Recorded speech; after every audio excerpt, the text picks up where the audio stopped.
Le nom du Néerlandais Titus Rivas est aujourd'hui indissociable de la recherche européenne sur la réincarnation la plus approfondie.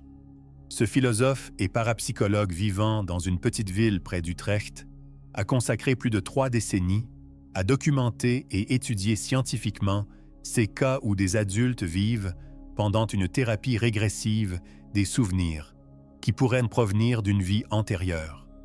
Le travail de Rivas est particulièrement significatif car il est le premier chercheur européen qui, en adaptant les méthodes américaines d'Ian Stevenson, a commencé systématiquement à collecter et vérifier les souvenirs de réincarnation apparaissant dans la région de langue néerlandaise.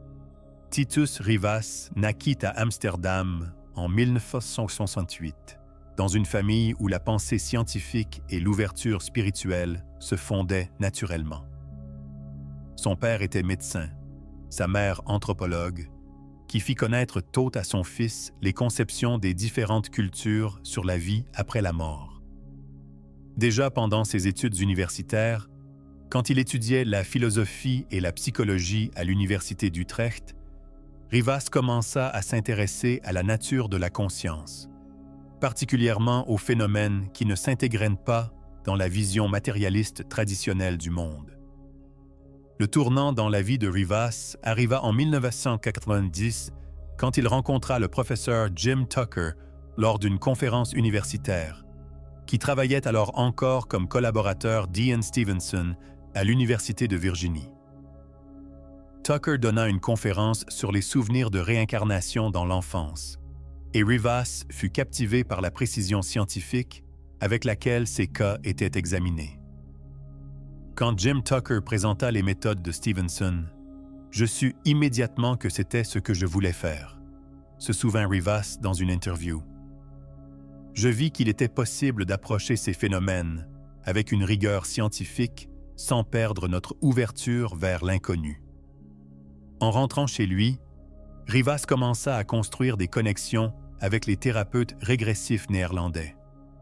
Il réalisa bientôt qu'en Hollande aussi, il y avait des cas où les gens vivaient pendant la régression des souvenirs si détaillés qu'ils étaient historiquement vérifiables. Sa première grande percée arriva en 1993 quand il réussit à documenter le cas de Marieke van der Berg.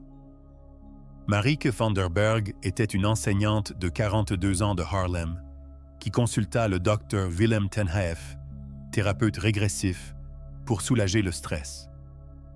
Marieke ne s'était jamais intéressée à la spiritualité. Elle était sceptique envers tout ce qui ne pouvait être expliqué rationnellement. Pendant la thérapie, cependant, des expériences émergèrent d'elle qui bouleversèrent complètement sa vision du monde. Sous hypnose, Marieke retourna en 1878 dans le corps d'une jeune femme nommée Amelia Morrison qui vivait à Édimbourg. Amelia était la fille d'un riche marchand qui épousa un avocat local, Thomas Mackenzie, à l'âge de 18 ans. Pendant la régression, Marieke décrivit l'Édimbourg victorien avec de tels détails que le docteur ten Haef décida d'examiner plus approfondément l'authenticité du cas. Marieke dit des choses sur Édimbourg qu'elle n'aurait simplement pas pu savoir, nota le docteur ten Haef. Elle décrivit les petites ruelles entre Rose Street et Princess Street qui avaient cessé d'exister déjà dans les années 1880. Elle décrivit même précisément le motif du pavage. Titus Rivas, qui n'était alors présent qu'en tant qu'observateur, écouta fasciné le récit de Marieke. Quand la femme décrivit la mort tragique d'Amelia, elle mourut dans un incendie en essayant de sauver son enfant. De telles émotions émergèrent d'elle qui émurent profondément tous les présents. Rivas décida de vérifier les affirmations de Marieke. Il visita les archives d'Édimbourg et y trouva vraiment des traces de la vie d'Amelia Morrison. Dans les registres ecclésiastiques des années entre 1868 et 1880, figurait une Amelia Mackenzie, née Morrison, qui mourut à l'âge de 22 ans dans un incendie domestique. Quand je trouvai le certificat de décès d'Amelia, J'eus le sentiment que deux mondes s'étaient rencontrés, écrivit Rivas dans son journal. Voici la preuve sur papier qu'Amelia avait vraiment existé et était morte exactement comme Marie que l'avait décrit. Mais Rivas ne se contenta pas de cela. En continuant ses recherches, il s'avéra que le mari d'Amelia, Thomas Mackenzie, était vraiment un avocat et la famille vivait dans la même maison au Grassmarket que Marie Kay avait décrite en détail. Elle connaissait même précisément l'aménagement intérieur de la maison, y compris une chambre cachée dont l'existence ne fut découverte que lors de travaux de restauration dans les années 1970. Ce cas convainquit Rivas qu'il devait entreprendre une recherche systématique. En 1995, il fonda la Société néerlandaise de recherche sur la réincarnation, dont le but était de documenter et examiner les souvenirs de réincarnation régressive selon le modèle européen. Son deuxième grand cas, il le découvrit en 1996 quand Peter Johnson, un constructeur naval de Rotterdam, consulta la Dr Saskia Vermeer, thérapeute, pour une régression. Peter souffrait de cauchemars chroniques sous l'eau et pendant la thérapie, il s'avéra que ses rêves pouvaient être liés à des traumatismes provenant d'une vie antérieure. Sous hypnose, Peter retourna aux années 1550 dans le corps d'un marin nommé Jan van der Meer, qui servait la Compagnie néerlandaise des Indes orientales. Jan partit du port d'Amsterdam pour une expédition commerciale, mais le navire coula dans une tempête au large des côtes de Java. « L'eau était si froide, » dit Peter avec la voix de John pendant la régression. « Je vis mes compagnons disparaître un par un sous les vagues. J'essayais de saisir une planche, mais l'eau était plus forte que moi. » Peter décrivit précisément le nom du navire, la Vroue Maria, le nom du capitaine, Willem van Horn, et même la route précise que l'expédition suivit. Rivas commença des recherches approfondies dans les archives de la Compagnie néerlandaise des Indes orientales. Quand je trouvais les entrées du journal de bord de la Vroue Maria, je ne pus croire mes yeux, écrivit Rivas. Chaque détail correspondait à ce que Peter avait dit. Le navire avait vraiment coulé en 1538 près de Java, et selon la liste d'équipage, il y avait vraiment à bord un marin nommé Jan van der Meer. Mais la découverte la plus choquante arriva quand Rivas trouva les objets personnels de Jan van der Meer dans les entrepôts de la compagnie. Il conservait les affaires personnelles du marin dans une petite caisse étanche, y compris une lettre que sa femme lui avait écrite. Quand Peter vit la lettre, il reconnut immédiatement l'écriture et put même la lire, bien qu'il ne parlât pas du tout le néerlandais ancien. Le travail de Rivas révéla bientôt que les cas régressifs néerlandais avaient des caractéristiques spéciales. Tandis que Ian Stevenson documentait principalement des cas asiatiques et américains, où les enfants se souvenaient spontanément de leurs vies antérieures. En Hollande principalement, les adultes accèdent à ces souvenirs pendant la thérapie régressive.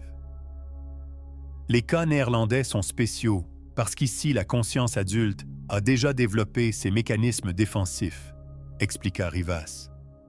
Par conséquent, les souvenirs qui émergent pendant la régression sont souvent encore plus traumatisants que ce que nous voyons chez les enfants. Le troisième cas significatif que Rivas documenta était encore plus choquant. Anna Backer, une historienne d'art d'Amsterdam, consulta en 1998 le Dr Eric van der Linden, thérapeute régressif, car elle avait des peurs inexpliquées du feu et de la fumée. Pendant la thérapie, Anna retourna aux années 1670, dans le corps d'une jeune femme française nommée Marie-Claire Dubois, qui vivait à Paris. Marie-Claire était l'épouse d'un boulanger dans le quartier du Marais et vivait une vie heureuse avec son mari et 2 jeunes enfants. En septembre 1675, cependant, des événements terrifiants se produisirent. Marie-Claire était d'origine juive, et quand Louis XIV commença les persécutions religieuses, La famille fut contrainte de se cacher. Nous entendîmes le bruit des pas dans l'escalier, raconta Anna avec la voix de Marie-Claire. Nous savions qu'ils venaient nous chercher. Pierre dit de nous cacher dans la cave, mais j'avais peur que nous y soyons pris au piège. Marie-Claire et sa famille se cachèrent vraiment dans la cave quand les soldats royaux apparurent. Mais quelqu'un les trahit, et les soldats mirent le feu au-dessus de la maison. La famille ne put sortir et tous moururent étouffés dans la fumée. Anna décrivit les rues du quartier du Marais de l'époque, le style architectural des maisons et même les voisins de Marie-Claire, avec de tels détails que Rivas décida de voyager personnellement à Paris pour vérifier les affirmations. Quand je fus à Paris et marchais dans ces rues qu'Anna avait décrites, j'eus le sentiment de faire un voyage dans le temps, écrivit Rivas. Tout correspondait à ce qu'elle avait dit. Je trouvais même le petit puits que Marie-Claire avait mentionné. Dans les archives parisiennes, Rivas trouva vraiment des traces de la vie de Marie-Claire Dubois. Selon les registres ecclésiastiques, elle épousa un boulanger et eut 2 enfants. L'incendie qui eut lieu en septembre 1774 était aussi documenté, dans lequel une famille entière perdit la vie dans le quartier du Marais. Abonnez-vous à notre chaîne si vous croyez aussi que les souvenirs de nos vies passées peuvent aider à comprendre nos défis et peurs actuelles. Pendant ses recherches, Rivas découvrit de plus en plus de modèles qui soutenaient les souvenirs de réincarnation. Une de ses observations les plus importantes fut que les souvenirs qui émergeaient pendant la régression étaient souvent liés à des traumatismes ou à des affaires inachevées qui influençaient la vie actuelle. Il semble que l'âme porte certaines expériences d'une vie à l'autre, écrivit Rivas dans la revue Reincarnation Research. Ces souvenirs ne remontent pas à la surface par hasard. Ils émergent souvent quand nous rencontrons des défis similaires dans la vie actuelle. Cette observation mena Rivas à son 4e grand cas, l'histoire de Robert de Witt. Robert était un comptable d'Utrecht qui depuis l'enfance ressentait une peur inexpliquée à la vue d'armes et d'uniformes militaires. Au tournant du millénaire, il consulta la Dr. Ing Hoffmann, thérapeute régressive, pour comprendre la cause de cela. Sous hypnose, Robert retourna à l'époque de la Première Guerre mondiale, dans le corps d'un soldat allemand nommé Heinrich Weber, qui servit dans la bataille de Verdun menée en 1916. Heinrich était un mineur de 22 ans de la région de la Ruhr qui fut enrôlé dans l'armée allemande. Les tranchées étaient terribles, raconta Robert avec la voix de Heinrich. Partout l'odeur de la mort et les cris de mes compagnons. Je savais que si je sortais de la tranchée, je mourrais, mais si je restais, je deviendrais lentement fou. Heinrich mourut vraiment à Verdun, dans l'explosion d'une grenade française. Robert décrivit les circonstances de la bataille, l'organisation de l'armée allemande et même les objets personnels de Heinrich, avec de tels détails que Rivas décida d'enquêter dans les archives militaires allemandes. Dans le Bundesarchiv de Berlin, je réussis à trouver les documents militaires de Heinrich Weber, écrivit Rivas. Chaque détail correspondait à ce que Robert avait dit. Heinrich venait vraiment des environs de Bochum, travaillait comme mineur et mourut à Verdun en 1916. Mais la découverte la plus choquante arriva quand Rivas entra en contact avec les descendants de Heinrich. La petite nièce de Heinrich, Grete Weber, était encore vivante et montra à Rivas la dernière lettre d'Heinrich qu'il avait envoyée de chez lui depuis le front.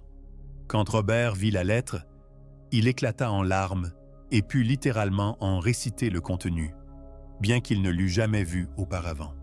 Cette lettre fut celle qui me convainquit que ses souvenirs étaient réels, dit Rivas. Robert ne pouvait pas connaître la lettre privée de Heinrich que personne n'avait jamais publiée. Le 5e grand cas que Rivas documenta était encore plus complexe que les précédents. Ingrid Voss, une psychologue de Groningen, consulta en 2005. le docteur Marcus de Jong, thérapeute régressif, parce qu'elle fredonnait constamment une chanson inconnue dont elle ne connaissait pas l'origine. Pendant la régression, il s'avéra qu'Ingrid, vers 1850, était une jeune femme allemande nommée Katharina Richter, qui vivait à Vienne et apprenait le piano. Katharina était une musicienne talentueuse qui écrivait aussi ses propres compositions, mais mourut jeune de pneumonie. « La musique était ma vie », dit Ingrid avec la voix de Katharina. « Je m'exerçais chaque jour et rêvais de jouer un jour dans les grandes salles de concert. » Ingrid, pendant la régression, joua la mélodie qu'elle fredonnait toujours, et il s'avéra que c'était une des compositions de Katharina. Rivas décida d'enquêter sur la vie de Katharina dans les archives de l'Académie de musique de Vienne. Quand je trouvais les partitions de Katharina dans les archives viennoises et les comparais à la mélodie qu'Ingrid avait jouée, elles correspondaient parfaitement, écrivit Rivas. Ce fut peut-être ma preuve la plus convaincante que ces souvenirs n'étaient pas des produits de l'imagination. Les manuscrits originaux de Katharina peuvent encore être trouvés aujourd'hui dans les archives de l'Académie de musique de Vienne, et Ingrid, qui autrement ne savait pas jouer du piano, fut capable, après la régression, de jouer plusieurs compositions de Katharina. Pendant son travail, Rivas documenta de plus en plus de cas où les souvenirs qui émergeaient pendant la régression n'étaient pas seulement historiquement vérifiables, mais fournissaient aussi des informations utiles pour comprendre la vie actuelle du client.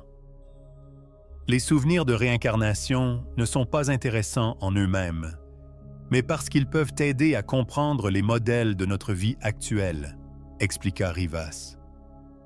Tout traumatisme, peur ou talent qui provient de la vie antérieure peut aussi influencer notre vie actuelle.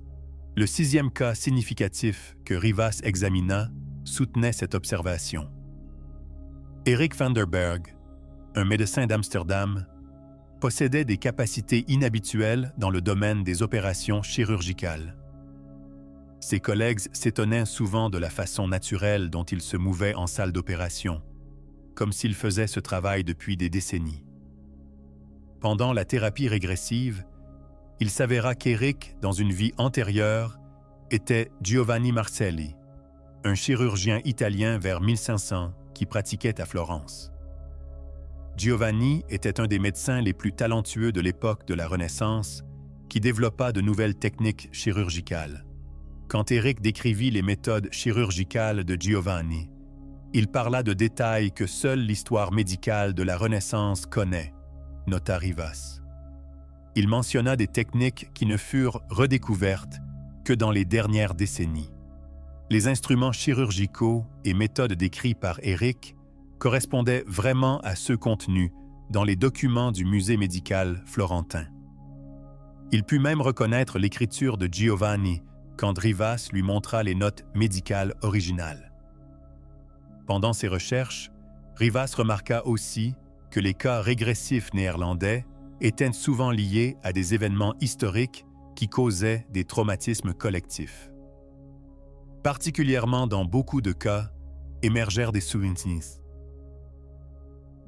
souvenirs de la Seconde Guerre mondiale, de l'époque des guerres de religion et de la période des grandes épidémies. Il semble que les traumatismes collectifs laissent des traces plus profondes dans la mémoire de l'âme, écrivit Rivas. Ces événements sont si intenses qu'ils pénètrent le temps et l'espace. Le 7e grand cas que Rivas documenta soutenait cette supposition. Martha Klein, une enseignante de Dordrecht, luttait depuis longtemps avec une anxiété inexpliquée, particulièrement quand elle se trouvait dans des lieux bondés. Pendant la thérapie régressive, il s'avéra que Martha, dans une vie antérieure, était une jeune femme juive nommée Sarah Goldstein, qui vivait à Amsterdam pendant la Seconde Guerre mondiale. Sarah et sa famille furent déportés pour le 15 octobre 1941 à Westerbork, puis de là à Auschwitz. Le train était si bondé que les gens pouvaient à peine respirer. Sarah mourut pendant le transport, avant même qu'ils n'arrivent au camp. Je ne pouvais pas respirer, raconta Martha avec la voix de Sarah. Nous étions trop nombreux dans le wagon et personne ne pouvait aider. Je vis le visage de ma mère qui essayait de rester près de moi, mais la foule nous sépara. Martha décrivit les circonstances de la déportation avec une telle précision que Rivas contacta le NIOD, Institut néerlandais de documentation de guerre. Là, ils trouvèrent vraiment des notes sur la déportation de Sarah Goldstein. Quand je trouvai le nom de Sarah sur les listes de déportation, je ressentis une profonde tristesse, écrivit Rivas. Voici encore une preuve que ces souvenirs étaient réels, mais aussi un rappel des horreurs que l'humanité est capable de commettre. Dans le cas de Martha, la thérapie régressive non seulement fournit une explication à son anxiété, mais l'aida aussi à traiter ce traumatisme. Après la thérapie, l'anxiété de Martha diminua significativement et elle fut finalement capable de se comporter naturellement, même dans des lieux bondés. Pendant son travail, Rivas découvrit de plus en plus de modèles qui soutenaient les souvenirs de réincarnation. Une de ses observations les plus importantes fut que les souvenirs qui émergeaient pendant la régression se manifestaient souvent dans des langues que le client ne parlait pas.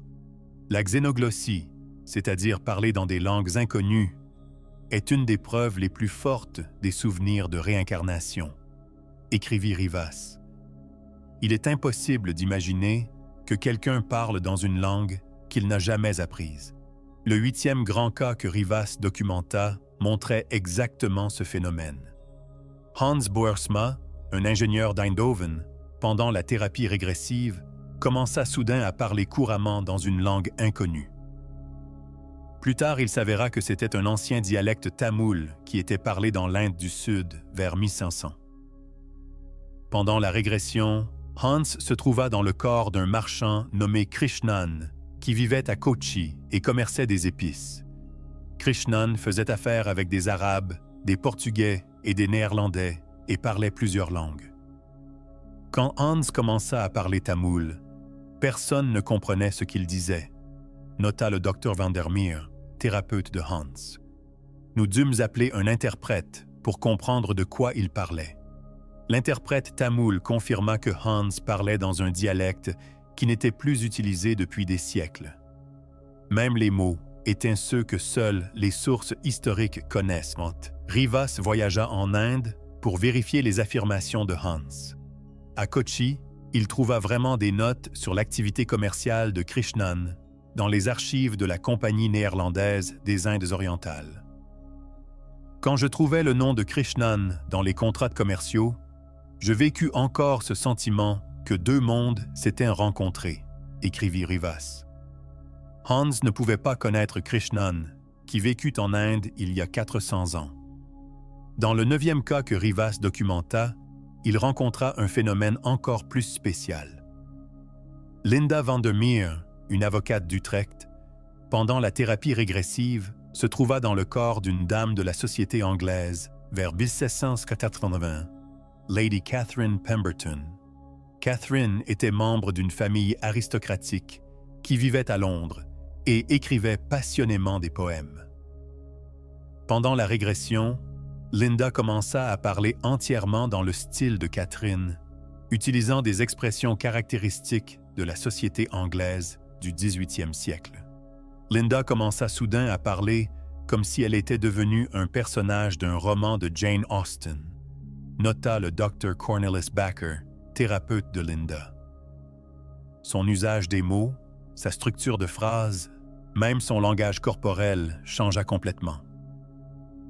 Catherine, pendant la régression, récita quelques-uns de ses poèmes qu'elle avait prétendument écrits.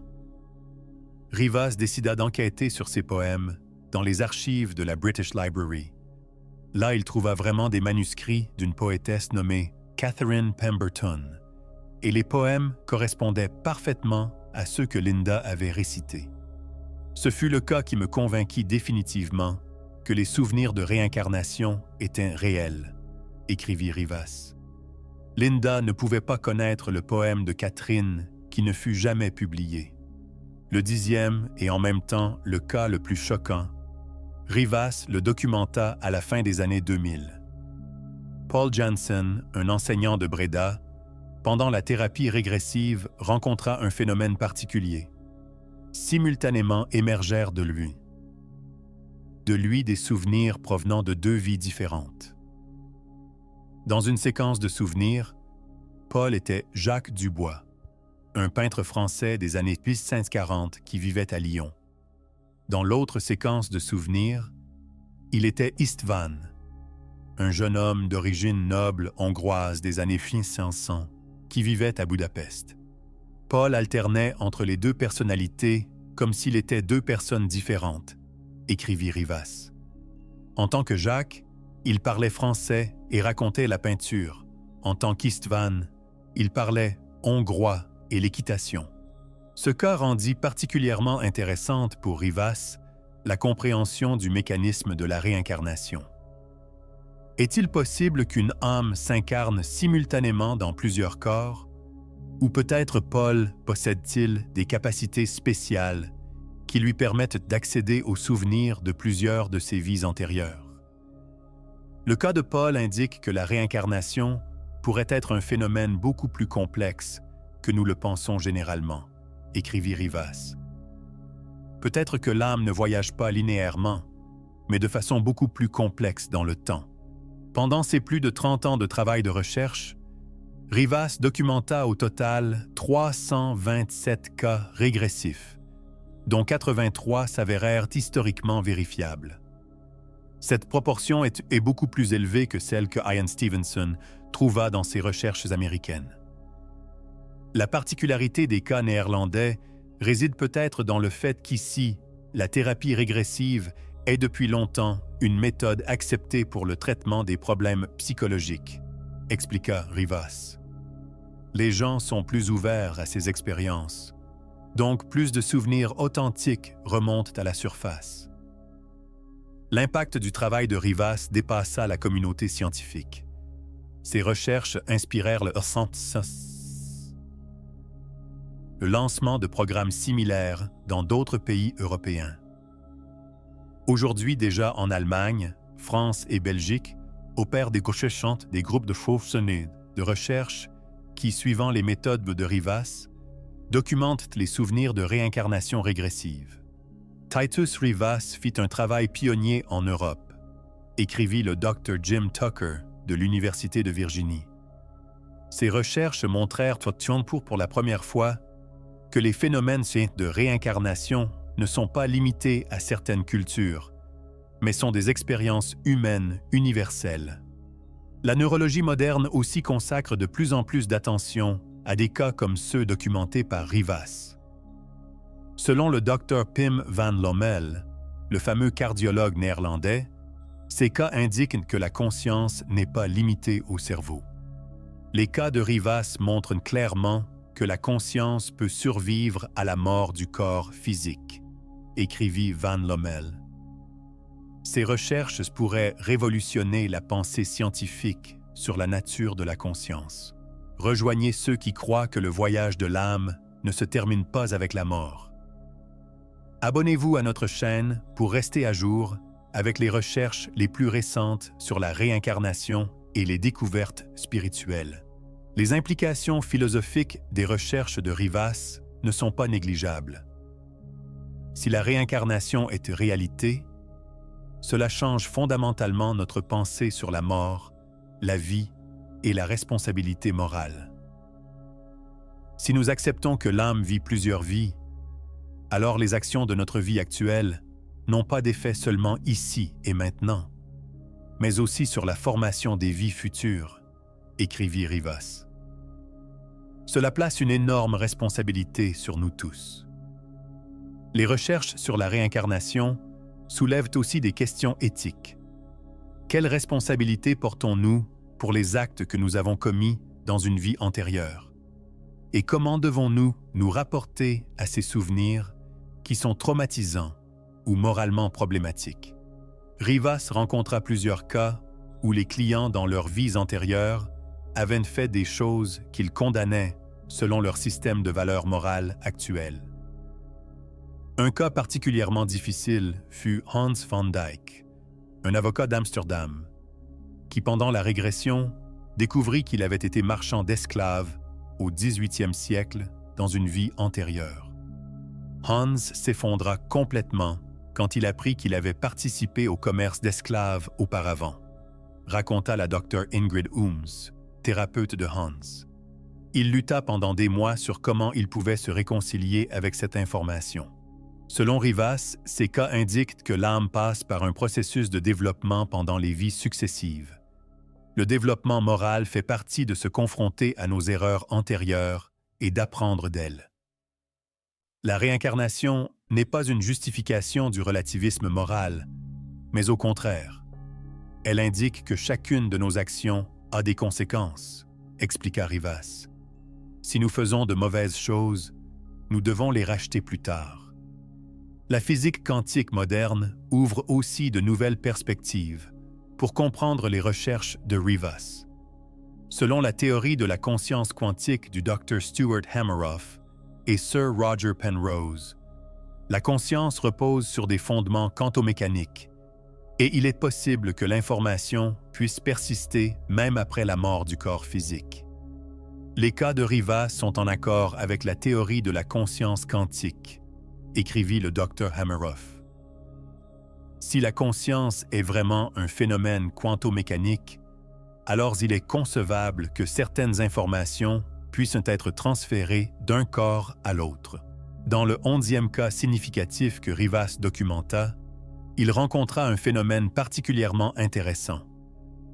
Sophie van der Laan, une psychologue de Groningen, pendant la thérapie régressive, accéda au souvenir d'une assistante qui travaillait dans le laboratoire de recherche de Marie Curie.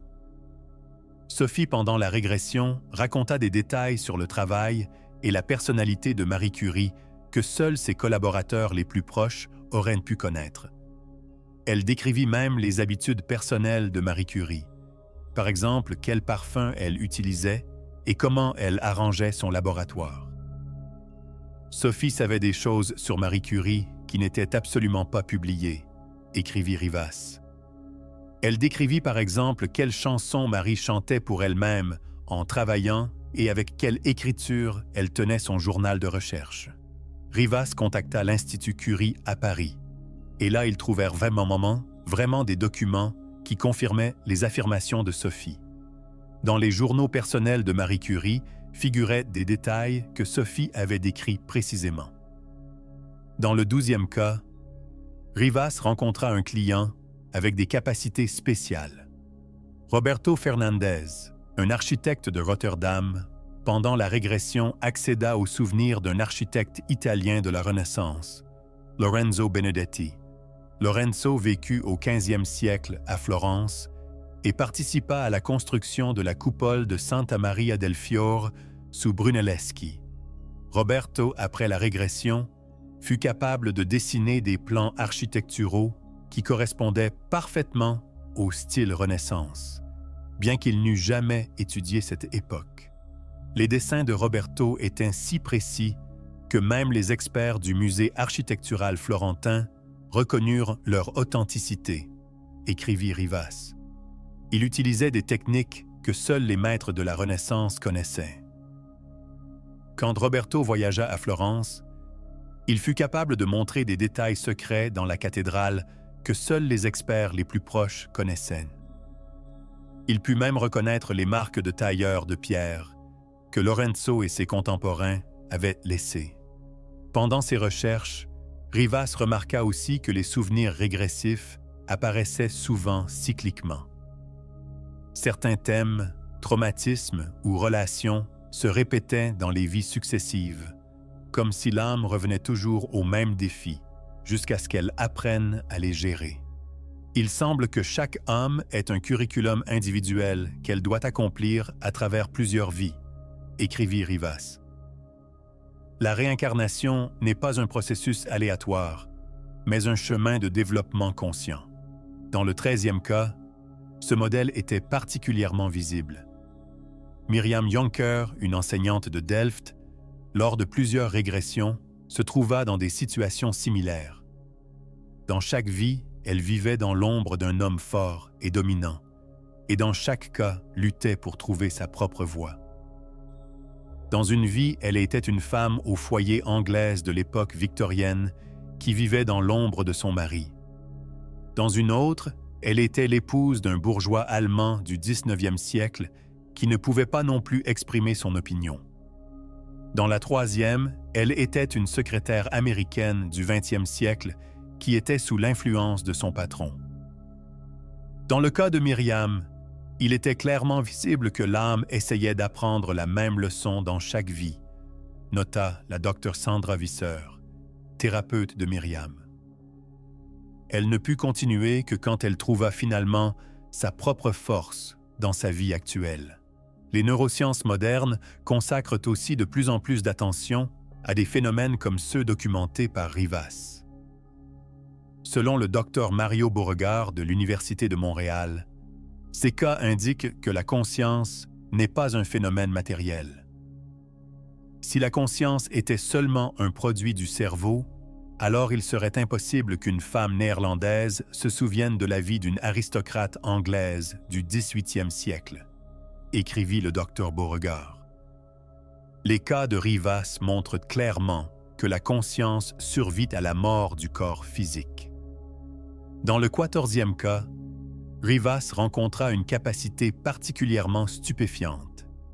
Helena Koopman, une docteure d'Amsterdam, pendant la régression, accéda au souvenir d'une guérisseuse médiévale, une des disciples de Hildegarde de Bingen. Helena, après la régression, possédait des connaissances médicales que la médecine moderne n'a redécouvertes que dans les dernières décennies. Elle était capable de préparer des combinaisons de plantes médicinales dont l'efficacité était scientifiquement démontrable. Helena produisait des médicaments dont l'efficacité surprit même les pharmaciens modernes, écrivit le Dr Peter van der Berg, collègue d'Helena. Elle possédait des connaissances qu'elle n'aurait pu apprendre nulle part. Quand Helena voyagea au monastère de Bingen en Allemagne, elle fut capable d'interpréter des manuscrits que d'autres experts ne parvenaient pas à déchiffrer. Elle put même lire les notes personnelles de Hildegarde de Bingen, bien qu'elles fussent écrites dans un dialecte latin médiéval spécial. Une des leçons les plus importantes des recherches de Rivas fut que les souvenirs de réincarnation servent souvent des buts thérapeutiques. Les gens n'accèdent pas par hasard à ces souvenirs, mais quand ils en ont besoin pour résoudre les problèmes de leur vie actuelle. La thérapie régressive n'est pas une fuite dans le passé, mais un outil pour comprendre le présent, expliqua Rivas. Les souvenirs des vies antérieures aident à comprendre nos modèles et peurs actuelles. Dans le 15e cas, cet effet thérapeutique était particulièrement bien visible. Mark Verhoeven, un ingénieur d'Eindhoven, lutta pendant des années avec des douleurs chroniques au dos pour lesquelles la médecine traditionnelle ne trouvait pas d'explication. Pendant la thérapie régressive, il s'avéra que Mark, dans une vie antérieure, était un maçon médiéval qui se blessa le dos en portant de lourdes pierres. Le souvenir du traumatisme se transféra dans la vie actuelle et causa des symptômes physiques. Quand Mark traita le souvenir du traumatisme médiéval, ses douleurs au dos disparurent complètement, nota le docteur Willem de Vries, thérapeute de Mark. Ce fut un des exemples les plus convaincants que les traumatismes des vies antérieures peuvent influencer notre santé actuelle. Pendant son travail, Rivas découvrit de plus en plus de modèles qui indiquaient que les âmes se réincarnent en groupe.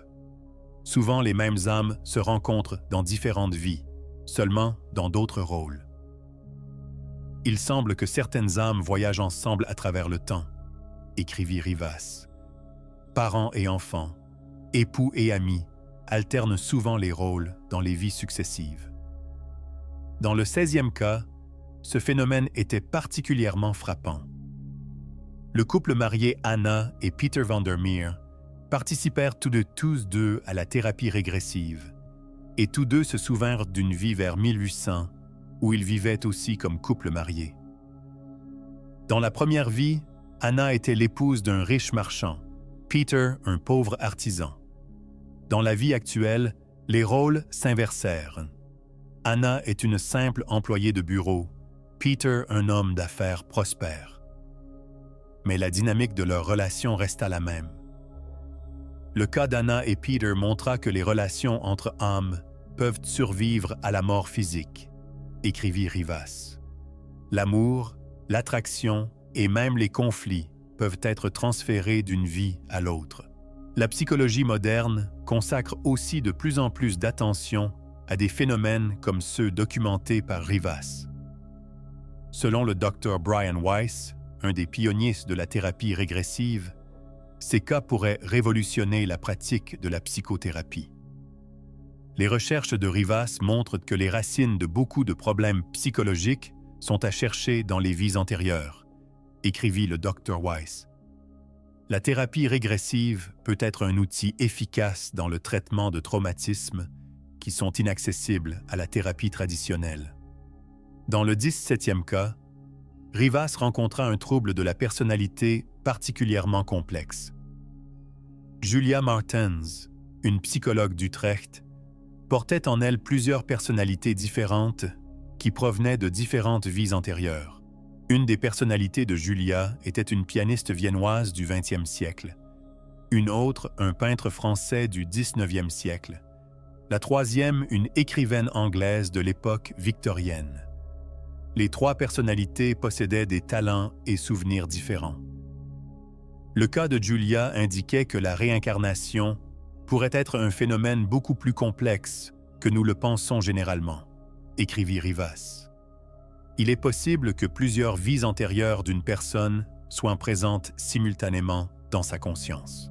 Le Dr Ian Stevenson, qui correspondit avec Rivas pendant de longues années, s'exprima avec reconnaissance sur le travail du chercheur néerlandais. Avant sa mort, il écrivit que Rivas était le chercheur en réincarnation le plus important d'Europe. Titus Rivas fit un travail digne de l'héritage d'Ian Stevenson, écrivit le Dr Jim Tucker, successeur de Stevenson. Ces recherches prouvent que les phénomènes de réincarnation ne sont pas limités à certaines cultures, mais sont des expériences humaines universelles. Dans le 18e cas, Rivas rencontra un croisement culturel particulièrement intéressant.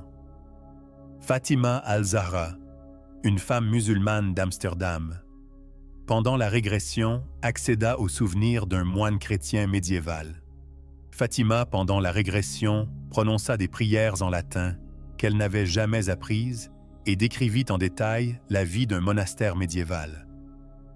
Ce cas rendit particulièrement intéressante la question de l'identité religieuse dans le contexte de la réincarnation. Le cas de Fatima indique que les âmes ne sont pas liées à une seule tradition religieuse, écrivit Rivas. Le chemin du développement spirituel peut aussi passer par différents cadres religieux. Les découvertes les plus récentes de la physique moderne ouvrent aussi de nouvelles perspectives pour comprendre les recherches de Rivas. Selon la mécanique quantique, l'information ne peut être détruite, seulement transformée. Cela permet théoriquement que les informations de la conscience survivent à la mort du corps physique.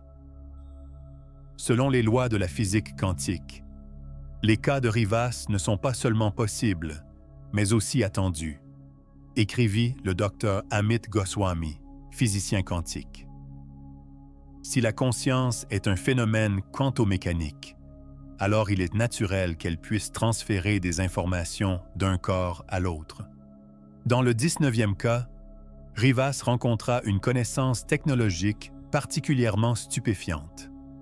David Kruger, un ingénieur de Delft, pendant la régression, accéda au souvenir d'un assistant qui travaillait dans l'atelier de Léonard de Vinci. David, après la régression, fut capable de concevoir des machines qui correspondaient parfaitement au style et à l'époque technique de Léonard. Il appliqua même des solutions que la science ne connaissait que par les esquisses originales de Léonard. Les dessins de David étaient si authentiques que même les experts du musée Léonard de Florence reconnurent leur originalité, écrivit Rivas. Il possédait des connaissances d'ingénierie qu'il avait héritées de l'époque de la Renaissance. Un des résultats les plus importants des recherches de Rivas fut de démontrer que les souvenirs de réincarnation n'apparaissent pas au hasard, mais suivent un modèle intelligent. Les âmes choisissent consciemment ces expériences dont elles ont besoin pour leur développement. La réincarnation n'est pas un processus passif, mais un chemin d'apprentissage actif, expliqua Rivas. Chaque âme se développe à son propre rythme et à sa propre manière, mais le but est toujours le même, la perfection de la conscience et de l'amour. Dans le 20e et dernier grand cas que Rivas documenta, il rencontra une histoire particulièrement émouvante. Elisabeth Weber, une infirmière de Groningen, pendant la régression, accéda aux souvenirs d'une contemporaine d'Anne Frank du ghetto. Les souvenirs d'Elisabeth étaient si vifs et détaillés que Rivas décida de voyager personnellement à Amsterdam pour vérifier les affirmations. À la maison d'Anne Frank, ils trouvèrent vraiment des documents qui confirmaient l'authenticité des souvenirs d'Elisabeth. Le cas d'Elisabeth fut particulièrement émouvant parce qu'il indiquait que les traumatismes de l'Holocauste influencent encore aujourd'hui l'inconscient collectif, écrivit Rivas. Ces souvenirs nous rappellent que nous ne devons jamais oublier les leçons du passé. Aujourd'hui, après plus de 30 ans de travail de recherche, Titus Rivas, à l'âge de 66 ans, travaille encore activement. La Société néerlandaise de recherche sur la réincarnation est aujourd'hui l'institution leader d'Europe dans ce domaine, et les méthodes de Rivas sont appliquées aussi sur d'autres continents. Le travail de Rivas changea le visage de la recherche sur la réincarnation en Europe, écrivit le Dr Erlendur Haraldsson, chercheur islandais. Sa rigueur scientifique et son ouverture sont un exemple pour tout chercheur qui s'occupe de ce sujet. Rivas lui-même soutient encore aujourd'hui que la recherche sur la réincarnation n'est qu'à sa phase initiale. Selon lui, dans les décennies à venir sont attendues des découvertes qui changeront complètement la conception de l'humanité sur la mort et la vie. Ce qui semble encore un mystère aujourd'hui peut déjà être connaissance naturelle demain, dit Rivas dans une interview récente. La recherche sur la réincarnation indique que la réalité est beaucoup plus riche et excitante que nous l'avons pensé jusqu'ici. L'avenir de la recherche européenne sur la réincarnation repose aujourd'hui largement sur le travail de Rivas. Les méthodes qu'il a développées sont appliquées en Allemagne, France, Belgique et d'autres pays européens. Le modèle néerlandais est aujourd'hui considéré comme un standard international pour l'examen scientifique des souvenirs de réincarnation régressive. L'héritage de Titus Rivas ne réside pas seulement dans ses résultats scientifiques, mais aussi dans la perspective qu'il représente. Il montra que science et spiritualité ne sont pas en opposition l'une à l'autre, mais peuvent se compléter dans la compréhension plus profonde de la réalité. Le travail de Rivas est un pont entre matérialisme et spiritualisme, écrivit le Dr Peter Fenwick, neurologue britannique. Ses recherches montrent que la méthode scientifique peut être appliquée aussi à l'exploration des mystères de l'âme. La recherche néerlandaise sur la réincarnation n'est plus aujourd'hui seulement une curiosité scientifique, mais partie d'un mouvement croissant qui vise une compréhension plus profonde de la nature de la conscience humaine. Le travail de Rivas inspira toute une génération de chercheurs, thérapeutes et chercheurs spirituels. Si vous croyez aussi que le voyage de l'âme dépasse les frontières de la vie physique et que vous intéressent les recherches qui se déroulent à la frontière entre science et spiritualité, abonnez-vous à notre chaîne. Ne manquez pas les découvertes les plus récentes qui peuvent aider à comprendre votre propre chemin spirituel et le sens plus profond de l'existence humaine.